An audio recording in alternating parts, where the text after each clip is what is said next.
Hello students, आपका निर्माण science classes में आपका स्वागत है। हम लोग आज जो है इसमें निरंतरण और समन्वय पढ़ेंगे। इसमें जो है बोर्ड के एग्ज़ाम में आपको कम से कम 4 से 5 ऑब्जेक्टिव्स रहेंगे ही रहेंगे। 1-2 शॉर्ट क्वेश्चंस और 1 लॉन्ग क्वेश्चन हो सकते हैं। लॉन्ग क्वेश्चन आ भी सकते हैं और नहीं भी आ सकते हैं, लेकिन शॉर्ट क्वेश्चन निश्चित रूप से 2 क्वेश्चन रहेंगे और 4 से 5 हमारा ऑब्जेक्टिव्स क्वेश्चंस होगा। हम इसमें देखेंगे, जब हम लोग इसका अध्ययन करेंगे तो इसमें साथ में हम लोग ऑब्जेक्टिव्स और कुछ क्वेश्चंस को करते हुए चलेंगे। और अध्याय में हम लोग यह पढ़ेंगे कि पौधों में और जंतुओं में किस तरह से जो है नियंत्रण और समन्वय होते हैं।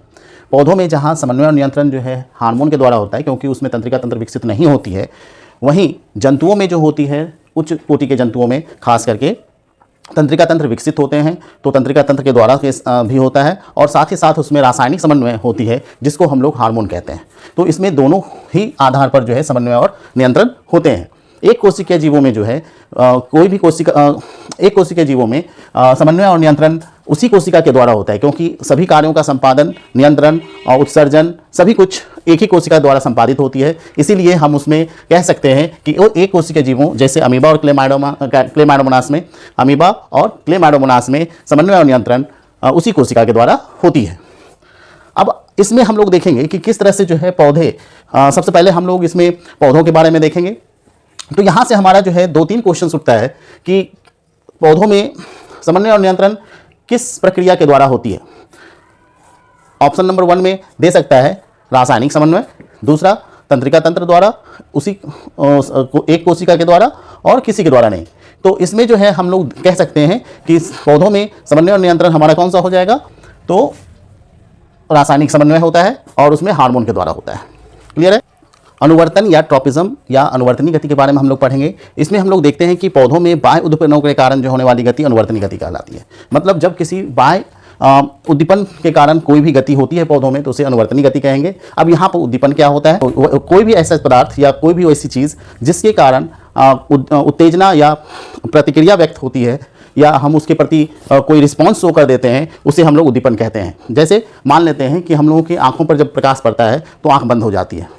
ठीक, उसी तरह से जो है कोई तीक्ष्ण चीज़ यानी कोई नुकीली चीज़ अगर हमें चुभ जाती है तो हम हाथ हटा लेते हैं, या कोई गर्म चीज़ हमें हमारी त्वचा से स्पर्श होती है तो हम हाथ हटा लेते हैं, तो वह उद्दीपन के कारण होता है।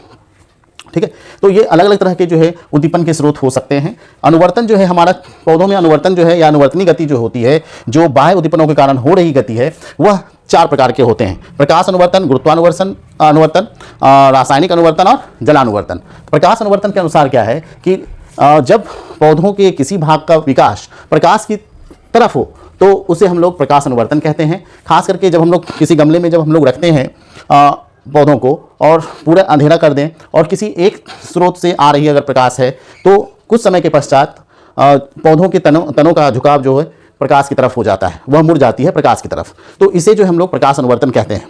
खास करके तना में प्रकाश अनुवर्तन जो होता है धनात्मक होता है, जबकि जड़ में प्रकाश अनुवर्तन ऋणात्मक है। यहाँ धनात्मक और ऋणात्मक कहने का अर्थ ये है कि यदि प्रकाश अनुवर्तन प्रकाश की दिशा में हो रही है तो उसे धनात्मक कहेंगे, और यदि प्रकाश अनुवर्तन प्रकाश की दिशा के विपरीत होती है तो उसे ऋणात्मक प्रकाश अनुवर्तन कहेंगे, जो कि जड़ में प्रकाश अनुवर्तन ऋणात्मक होता है।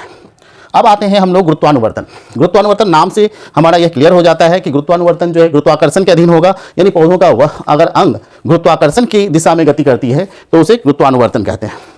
तो अगर मान लेते हैं हम किसी गमले में रखा हुआ पौधा को लेटा कर रख दें, यानी हॉरिजॉन्टली रख दें, तो कुछ समय के पश्चात तना जो होगा प्रकाश अनुवर्तन के कारण प्रकाश की दिशा में ऊपर की तरफ गति करेगी, जबकि जड़ की गति जो होती है वो गुरुत्वाकर्षण के कारण जो है नीचे की तरफ होती है। तो इसका मतलब ये है कि पौधों के जड़ में धनात्मक गुरुत्वानुवर्तन होता है, जबकि तना में गुरुत्वानुवर्तन ऋणात्मक होता है। रासायनिक अनुवर्तन जो है रसायन के प्रभाव से होता है। जब रासायनिक अनुवर्तन ऐसा अनुवर्तन होगा जिसमें गति रासायनिक प्रभाव के कारण होता है। इसमें जैसे परागन के समय में परागकण से निकलने वाली परागनलिका जो बीजांड की तरफ गति करती है, वह रासायनिक अनुवर्तन के कारण होती है। और जलानुवर्तन में नाम से क्लियर है कि पौधों के अंग का पानी के क्षेत्र की तरफ, यानी जिधर पानी है उधर अगर विकास हो, यानी जल की तरफ अगर विकास हो रहा हो, वृद्धि हो रहा हो, तो उसे जलानुवर्तन कहेंगे। और जड़ में जड़ प्रायः जो है पानी की तरफ गति करती है, इसलिए उसमें धनात्मक होती है, जबकि तना जो होता है जल के विपरीत दिशा में गति करती है, इसलिए उसमें ऋणात्मक जलानुवर्तन होता है। अब यहाँ से जो क्वेश्चन हम लोगों का आता है तो इसमें देखेंगे कि किस तरह के ऑब्जेक्टिव क्वेश्चंस आते हैं, हम आप साथ में करते जाएंगे, इसलिए बने रहिएगा वीडियो में। निर्माण साइंस क्लास में आपका फिर से स्वागत है। अब यहाँ पर हम लोग देखेंगे, हमने जो पढ़ा उसमें हमने देखा कि आखिर हमारा जो है अनुवर्तनीय गति क्या होती है, जिसमें हमने अलग अलग तरह के प्रकाश अनुवर्तन, जलानुवर्तन, गुरुत्वानुवर्तन और रासायनिक अनुवर्तन देखा। अब इससे संबंधित जो भी हमारा बोर्ड के एग्जाम में क्वेश्चन पूछा जाता है वो खास तरह के इस तरह के होते हैं। इसमें कुछ ऑब्जेक्टिव क्वेश्चन है, ठीक है, और यही ऑब्जेक्टिव क्वेश्चन पूछे गए हैं। तो जड़ का अधोगामी वृद्धि, अधोगामी जो होता है नीचे की तरफ होता है और ऊर्ध्वगामी ऊपर की तरफ होता है। तो अधोगामी वृद्धि जो होता है जड़ का नीचे की तरफ जो होता है वो गुरुत्वानुवर्तन के कारण होता है। तो हमारा सेकंड ऑप्शन सही होगा, गुरुत्वानुवर्तन। आप हमारे साथ जो है ऑब्जेक्टिव क्वेश्चंस बनाते जाइए, देखते जाइए कि आपके कितने सही होते हैं, ठीक है। और बीजांड की ओर परागनलिका की वृद्धि का कारण क्या होता है, हमने बताया था कि बीजांड में जो है जो परागनलिका है, परागनलिका की जो गति होती है बीजांड की तरफ, वो रासायनिक अनुवर्तन के कारण होता है। यानी यहाँ आप देखिए हाइड्रोट्रोपिज्म है, केमोट्रोपिज्म है, गुरुत्वानुवर्तन और फोटोट्रोपिज्म। आपको रासायनिक अनुवर्तन नहीं दिया है, लेकिन यहाँ पर इंग्लिश में लिखा हुआ है केमोट्रोपिज्म, और केमोट्रोपिज्म का मतलब होता है आपका रासायनिक अनुवर्तन। इसलिए आपको थोड़ा सा इंग्लिश का वर्ड भी याद रखने हैं, ठीक है। जैसे जलानुवर्तन के लिए आपको हाइड्रोट्रोपिज्म दिया हुआ है और प्रकाश अनुवर्तन के लिए फोटोट्रोपिज्म दिया हुआ है। तो फोटोट्रोपिज्म आपका प्रकाश अनुवर्तन है, हाइड्रोट्रोपिज्म जलानुवर्तन है और केमोट्रोपिज्म आपका रासायनिक अनुवर्तन है, और गुरुत्वानुवर्तन तो आपका है ही, ठीक ना। इसको इंग्लिश में जियोट्रोपिज्म कहा जाता है। तो ये हो गया हमारा रासायनिक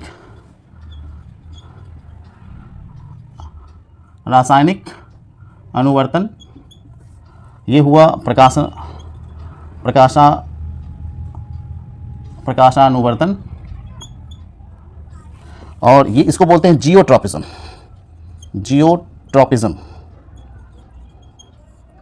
और ये हाइड्रोट्रोपिज्म को बोलते हैं जलानुवर्तन। इसको हम थोड़ा सा क्लियर कर लेते हैं, जियोट्रोपिज्म।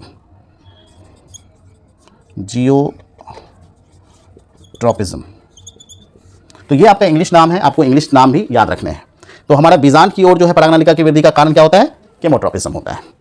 अब आगे बढ़ते हैं, प्रकाश की ओर प्ररोह की गति, अब प्ररोह जो होता है पौधों में तना का भाग होता है, तना का ऊपरी भाग जो होता है प्ररोह कहलाता है। और हम लोग जानते हैं कि प्ररोह की वृद्धि जो है यानी तना में जो है पॉजिटिव फोटोट्रोपिज्म होता है, यानी धनात्मक प्रकाश अनुवर्तन होता है।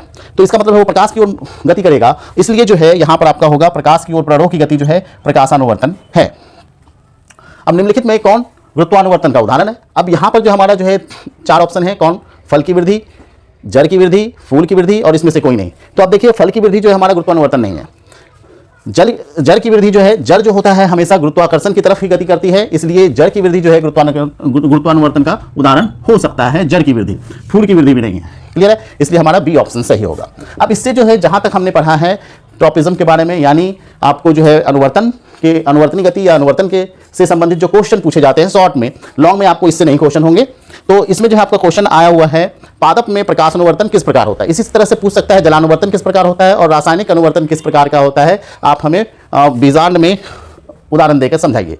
तो ये जो है आपका क्वेश्चन कुछ तरह के पूछे जा सकते हैं, आपको ध्यान रखने हैं पौधों के। अब इसके आंसर जो है हम सीधे भी आंसर दे सकते हैं, लेकिन ये जो है हम लोगों को लिखने का जो तरीका है हमारा 30 वर्ड्स होने चाहिए शॉर्ट क्वेश्चंस के लिए, इसलिए आपको ध्यान रखना है 30 वर्ड में होना चाहिए, और वो भी जो है हमारा सही लिखना है। ये नहीं कि सिर्फ लंबा खींच दें 30 वर्ड पुराने के लिए, वैसा भी जरूरी नहीं है।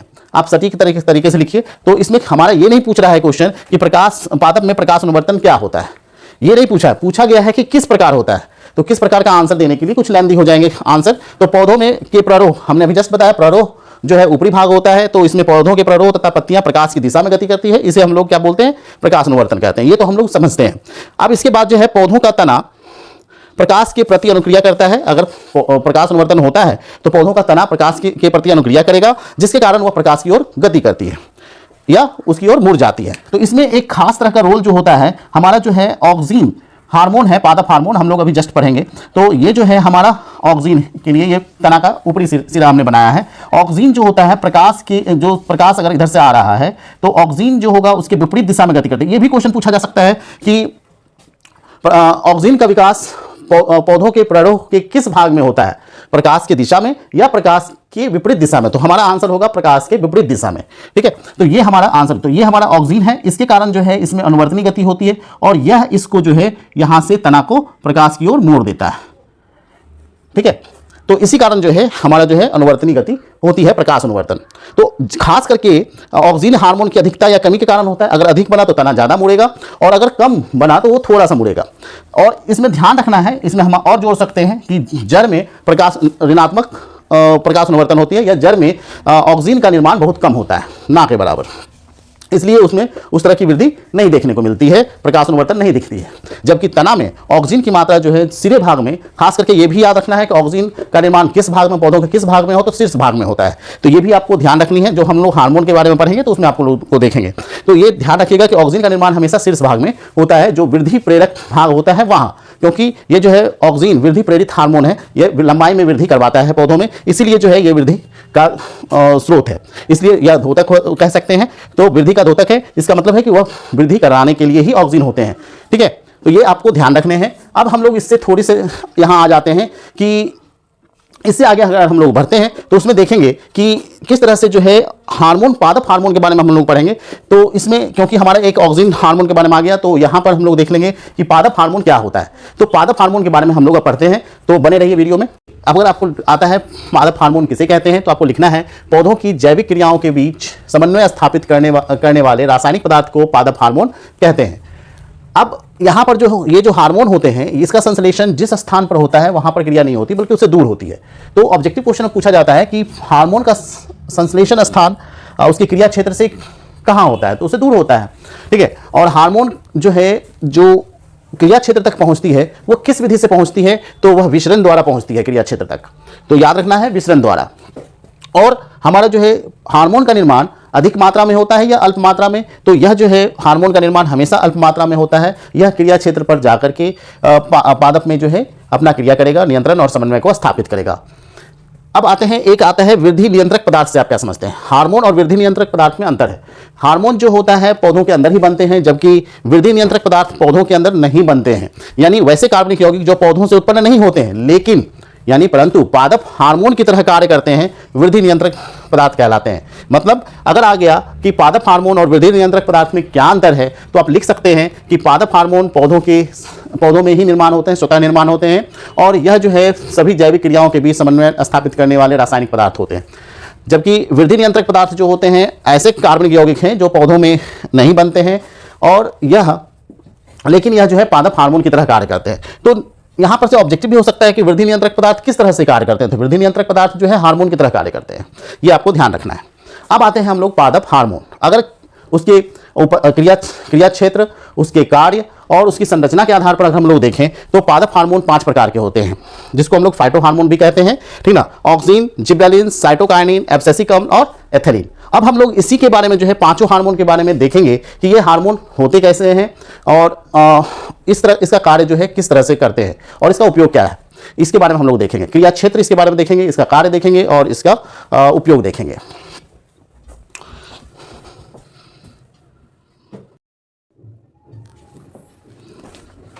अब हम लोग पादप हार्मोन के बारे में पढ़ेंगे। तो पादप हार्मोन हम लोगों ने देखा 5 तरह के होते हैं, ऑक्सीन, जिबरेलिन, साइटोकाइनिन, एब्सिसिकम और एथिलीन।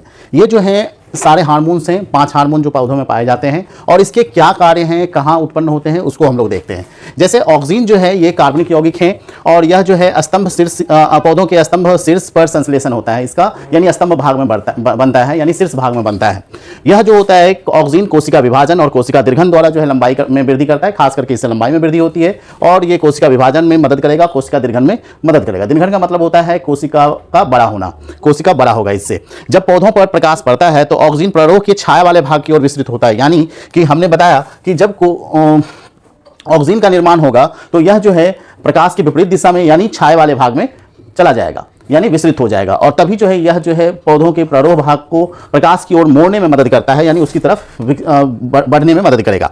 तने में जो है वृद्धि में यह जो होता है ऑक्सीन तने के वृद्धि में सहायक होता है। और अगर हम लोग शीर्ष लंब काट दें, यानी अगर मान लेते हैं यह हमारा पौधा है, यह पौधा है, इसके शीर्ष भाग में अगर बन रहा है, इसके कारण ये लंबाई बढ़ रहा है, तो इसको अगर हम लोग कट कर दें तो यहाँ से जो है यह वृद्धि करना बंद कर देगा, तो ये हमारा यहाँ से वृद्धि ही नहीं करेगा। तो यहाँ से फिर अलग से जो है निकल सकता है इसके साइड से, लेकिन वहाँ से वृद्धि करना बंद कर देगा। ठीक है, तो ये इस टाइप से हो जाता है, मतलब लंबाई में वृद्धि तब वहाँ से रुक जाती है। और यह जो होता है ऑक्सीन, वह बीज रहित फल के निर्माण में सहायक होता है, यानी बीज रहित फल को बनाता है। ऑक्सीन का सबसे अच्छा एग्जाम्पल जो है एक हार्मोन IAA है, जो कि इंडोल 3 एसिटिक अम्ल कहलाता है। यह जो है हार्मोन इंडोल 3 एसिटिक अम्ल, यह ऑक्सीन का सबसे सरल हार्मोन है, जो कि एक रासायनिक यौगिक है, कार्बनिक यौगिक है। ठीक है, तो ये जो है ऑब्जेक्टिव में आपको पूछा हुआ क्वेश्चन है कि निम्नलिखित में से कौन हार्मोन है, पादप हार्मोन है, तो IAA आपका जो है पादप हार्मोन है, आपको ध्यान रखना है। या फिर बोल सकता है कि ऑक्सीन का कौन सा हार्मोन या ऑक्सीन का कौन सा रासायनिक यौगिक जो सरल संरचना वाले ऑक्सीन हैं वह प्राकृतिक रूप में पाया जाता है। तो यह जो है कौन सा है जो कि पौधों की वृद्धि में सहायक होता है, तो वह जो है IAA है। इसका किसी भी तरह से क्वेश्चन पूछा जा सकता है, कोई दिक्कत नहीं है इसमें। जिब्रेलिन्स जो होता है जस्ट ऑक्सीन की तरह ही होता है, तो यह भी मुख्य हार्मोन जिब्रेलिक, इसका जो मुख्य हार्मोन है जिब्रेलिन्स का जिब्रेलिक अम्ल है। और यह जो है जटिल कार्बनिक यौगिक है, यह भी जो होता है कोशिका विभाजन और कोशिका दीर्घन में मदद करेगा, लेकिन इससे भी जो है स्तंभ की लंबाई में वृद्धि होती है, मतलब इससे भी लंबाई बढ़ेगी और यह मोटाई में भी वृद्धि करता है। और यह जो होता है जिब्रेलिन्स का उपयोग जो होता है बड़े आकार का, आज के डेट में जो है बड़े बड़े आकार के फल और सब्जियां, फूल ये सब हो जाते हैं, तो यह जो है जिब्रेलिन्स के प्रभाव से किया जाता है। तो जिब्रेलिन्स के प्रयोग से बड़े आकार के फल और सब्जियों का निर्माण किया जा सकता है।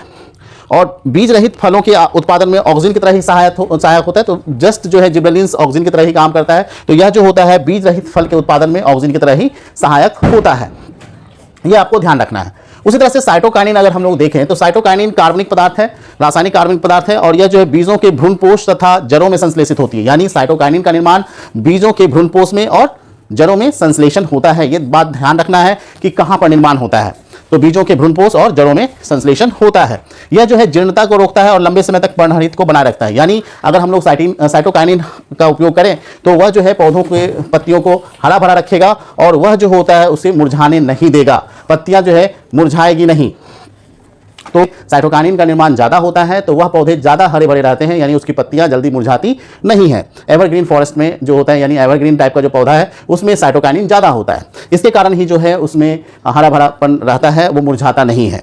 इससे जो है पत्तियां लंबे समय तक हरी और ताज़ी बनी रहेगी। और इसकी सांद्रता फलों और बीजों में अधिक होती है, यानी इसके उपयोग से फल ज़्यादा समय तक ताज़े महसूस होते हैं, यानी ताज़े दिखते हैं।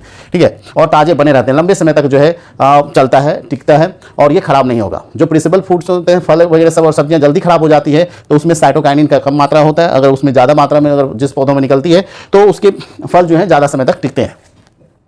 एब्सिसिक अम्ल देखें तो यह जो होता है वृद्धि रोधक कार्बनिक यौगिक होगा। हमने अभी देखा कि ऑक्सीन, जिब्रेलिन्स और साइटोकाइनिन ये सभी वृद्धि में सहायक होते हैं, मदद करते हैं, लेकिन एब्सिसिक अम्ल जो है इसका उलट काम करता है, यानी उल्टा काम करेगा। यह जो है जिब्रेलिन्स और ऑक्सीन के विपरीत काम करता है और वृद्धि रोधक जो है कार्बनिक यौगिक है, यानी वृद्धि रोधक का कार्य करता है। अब जहां पर जो है साइटोकाइनिन जो है पत्तियों को हरा भरा रखता था, तो वहीं एब्सिसिक अम्ल के छिड़काव अगर कर दें, यानी एब्सिसिक अम्ल का अगर हम लोग छिड़काव करते हैं तो पत्तियां जो है मुरझा जाएंगी, पौधे सूख जाएंगे, यानी पत्तियां मुरझाने के बाद उससे अलग हो जाएगी। अलग को यहाँ हम लोगों ने विलगन वर्ड यूज किया है, तो यह याद रखिएगा कि पत्तियां जो है मुरझाने के बाद गिर जाती हैं, पत्तियां अलग हो जाती हैं। तो कलियों की वृद्धि और बीजों के अंकुरण को रोकता है, यानी कलियां जो है कली के रूप में ही रह जाएगा। अगर एब्सिसिक अम्ल का छिड़काव कर दिया जाए तो लंबे समय तक वो कली के रूप में रहेगा और बीज का अंकुरण रुक जाता है, ठीक ना। और कोशिका विभाजन एवं कोशिका दीर्घन दोनों को ये रोकेगा। जिस तरह से जो है हमारा जो कार्य था जिब्रेलिक और ऑक्सीन का जो है कोशिका विभाजन और दीर्घन में मदद करता था, तो एब्सिसिक अम्ल जो है इन दोनों कार्यों को रोक देता है, यानी वृद्धि कोशिका विभाजन और कोशिका दीर्घन को रोकता है। जिसके कारण जो ऐसा नहीं है कि ये हानिकारक है, क्योंकि इसी के कारण पौधों का जो है निश्चित ग्रोथ हो पाता है, निश्चित रूप से वृद्धि होता है सभी दिशाओं में अलग अलग। जहां जिसकी जरूरत होगी वहां पर जो है पादप हार्मोन काम करता है। जहां वृद्धि ज़्यादा चाहिए वहां पर इसका विकास, उत्पादन और विकास होता है, वहां पर जो है इसका विचरण करके पहुंचाया जाता है। ठीक है, इसलिए ये नहीं सोचना है कि एब्सिसिक अम्ल होता ही नहीं तो अच्छा रहता, ये होना भी जरूरी है, क्योंकि सिर्फ अगर विकास ही हो जाए तो पौधों की लंबाई लगातार बढ़ती जाए और नियंत्रित नहीं हो जाए तो इससे भी पोषक तत्व जो है मिट्टी में घट जाएगी। इसलिए जो है निर्माण होता है पौधों में, तो वह जो है पौधों को की लंबाई और दीर्घन को रोक देता है, जिससे कि निश्चित मात्रा में पौधों का विकास होता है। ठीक है, और एथिलीन यह जो है एकमात्र जो है गैसीय हार्मोन है, गैस रूप में पाया जाने वाला हार्मोन है, और यह पौधों के तने के अग्रभाग में बनता है और विस्तृत होकर के फलों को पकाने में सहायता करता है, इसलिए इसको हम लोग फल पकाने वाला हार्मोन भी कहते हैं, ठीक ना। कृत्रिम रूप से जब फल को पकाया जाता है तो कार्बाइड का उपयोग किया जाता है, जो कि गैसीय रूप में एथिलीन गैस ही बनाता है, जिसके कारण फल पक जाते हैं। अगर हम लोग कृत्रिम रूप से करते हैं तो वो हानिकारक है, लेकिन प्राकृतिक रूप से जो है अगर एथिलीन होता है तो वह जो है फल पकाने वाला हार्मोन है, वह हानिकारक नहीं होता है। तो हम लोग जो है अब अगले सेशन में देखेंगे कि जंतुओं में, पौधों का तो खत्म हो गया, जंतुओं में क्या होगा। इसका जो आपको जो है हमारे जो है डिस्क्रिप्शन में आपको एक लिंक दिया जाएगा, जिसमें कि ऑब्जेक्टिव क्वेश्चंस होंगे यहाँ तक के क्वेश्चन के लिए। आप इसका जो है प्रैक्टिस कर सकते हैं, आपका फ्री रहेगा प्रैक्टिस, उसके लिए आप प्रैक्टिस करते रहिएगा।